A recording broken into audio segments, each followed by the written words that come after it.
All right, I got a controversial topic for today. Copper supplementation for goats.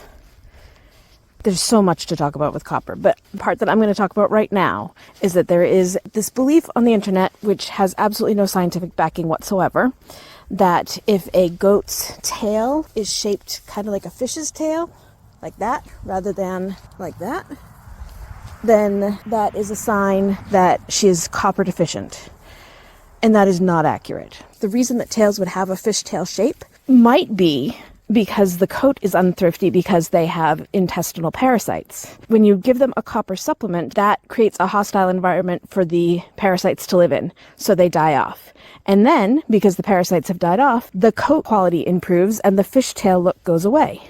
It's not because they were copper deficient, it's because they had parasites. The biggest challenge with copper supplementation is that there are many reasons that they can be copper deficient, but the number one way of knowing if your goat has copper toxicity is if they die suddenly.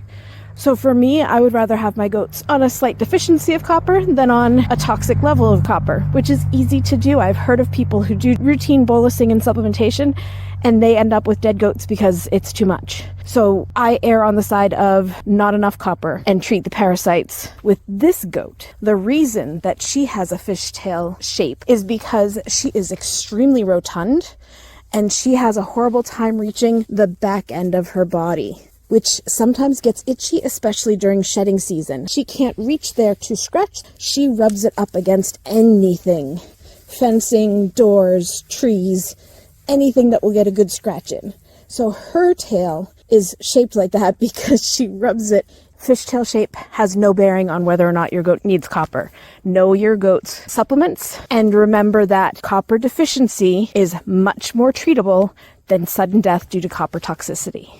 I'm not going to increase the copper supplementation that they get. They do get some because of a fishtail shape. They just don't need it. And as I said, better to be deficient than to be toxic and dead. Right, Gadget? You're a good boy. Join us on Twitch to see the goats live.